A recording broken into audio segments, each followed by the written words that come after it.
Salut à tous, donc aujourd'hui on va parler de mes deux plus grosses erreurs que j'ai faites sur le dropshipping, sur Shopify, sur mes différentes sources de trafic. Vraiment je vais vous expliquer quels sont les facteurs qui m'ont permis derrière de comprendre pourquoi ça marchait pas et de me relever en fait tout simplement.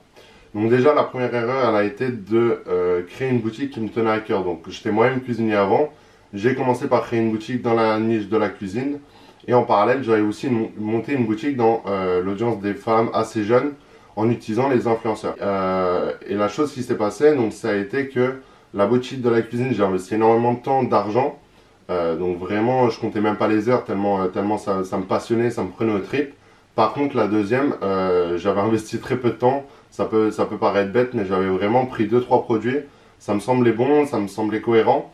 Et donc, je les ai mis en valeur grâce aux influenceurs. Et à partir de ce moment-là, ça a très très bien marché sur la niche, justement la deuxième. Par contre, celle de la cuisine, ça s'est complètement foiré, ça n'a pas marché. Et j'avais du mal à comprendre pourquoi en fait, tout simplement. Sauf qu'après, je me suis remis en question, j'ai essayé de comprendre pourquoi ça n'allait pas justement.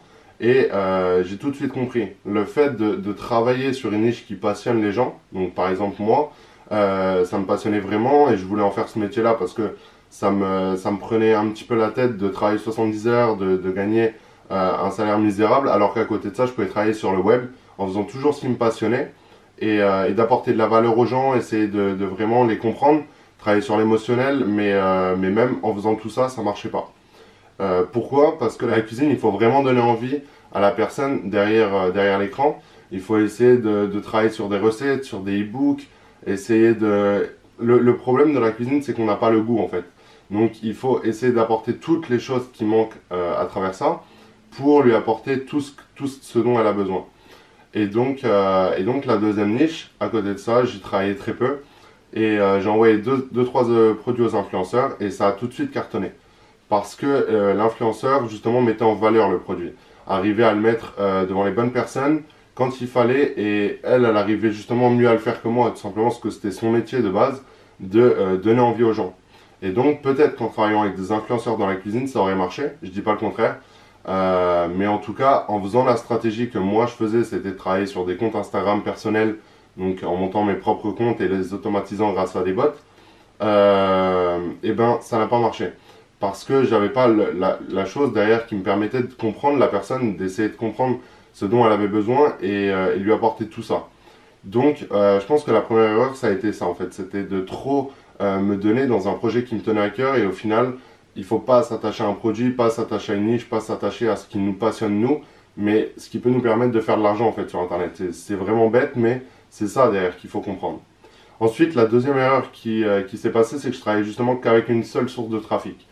J'étais sur les influenceurs, sur Instagram, comme je l'expliquais, et je pensais pas à tout ce qu'il y avait à côté. Tout ce qu'il y avait à côté, c'était Twitter, Pinterest, Snapchat, Facebook, quoique Snapchat j'utilise un petit peu, mais vraiment, par exemple Facebook, j'utilisais même pas de pixels sur mon site web.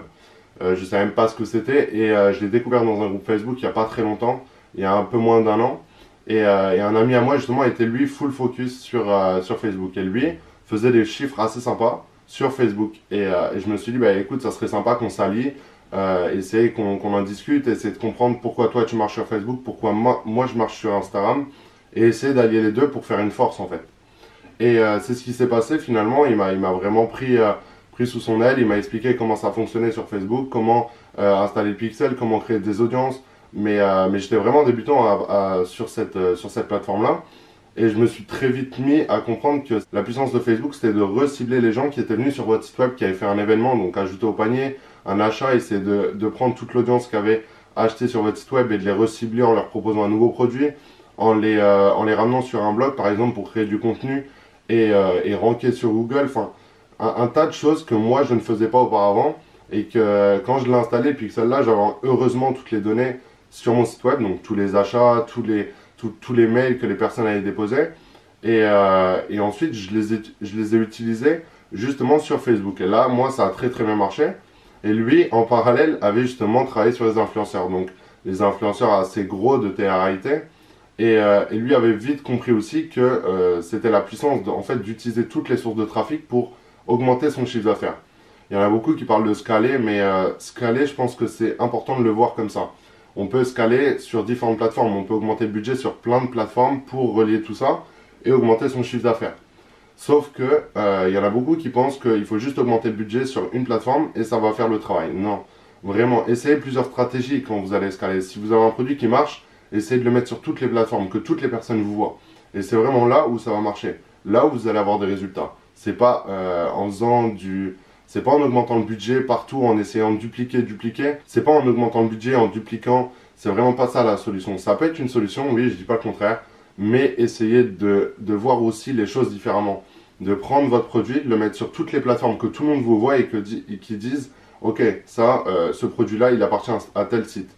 Qu'ils arrivent à mettre un nom en fait sur ce produit-là, essayer d'avoir un branding, améliorer la valeur perçue de ce produit-là pour le vendre plus cher, pour faire de l'upsell, mais vraiment arrêter de penser qu'à une seule source de trafic. C'est une erreur que beaucoup font et je dis pas le contraire, ça peut demander beaucoup de travail au début quand on doit se mettre sur Facebook, sur Instagram, sur Snapchat, sur Pinterest, sur Twitter. Au niveau du SEO, il y a beaucoup de choses à prendre en compte, mais le mieux, ce qui est important, c'est de commencer un petit peu partout et de faire son nid un petit peu partout. Et le but, à la fin, il va être d'être complet. Et ensuite, au moment de déléguer, vous allez avoir toutes les données à donner à ces personnes-là.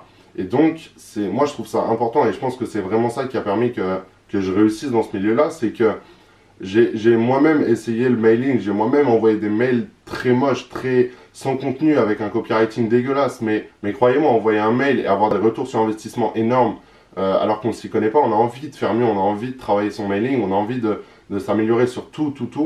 Et je pense que c'est important vraiment de le prendre en considération. Essayez de travailler sur toutes les plateformes. Essayez de comprendre un petit peu le client. Votre avatar client, il n'est pas uniquement sur Facebook, c'est pas possible. Il est sur Instagram et peut-être qu'il est plus enclin à acheter sur cette plateforme-là que sur Facebook parce qu'il en a marre de voir des pubs du matin au soir. Donc vraiment, travaillez ça. Et je vous mettrai, je pense, dans la description tous les liens des sites, par exemple, qui m'ont permis, moi, de comprendre un petit peu le mailing, de comprendre ce que c'était Facebook, de comprendre aussi comment acquérir un nouveau client pour ensuite le ramener sur une audience et de recibler cette personne-là. Essayer d'avoir un back-end assez complet et structuré. Ne pensez pas aux applications tout le temps à dire quelle est la meilleure application. Il n'y a pas de meilleure application. La meilleure application, c'est vous. Ça vous permet ensuite, vous, d'avoir toutes les données dans votre tête. Et pour le donner à quelqu'un, c'est très important. Et voilà, donc je pense que c'est important de travailler sur ça. Donc je vous encourage à essayer d'être sur toutes les plateformes. Si vous avez un produit qui marche, mettez-le partout. Il faut que les gens ils vous voient et qu'ils sachent que ça vous appartient.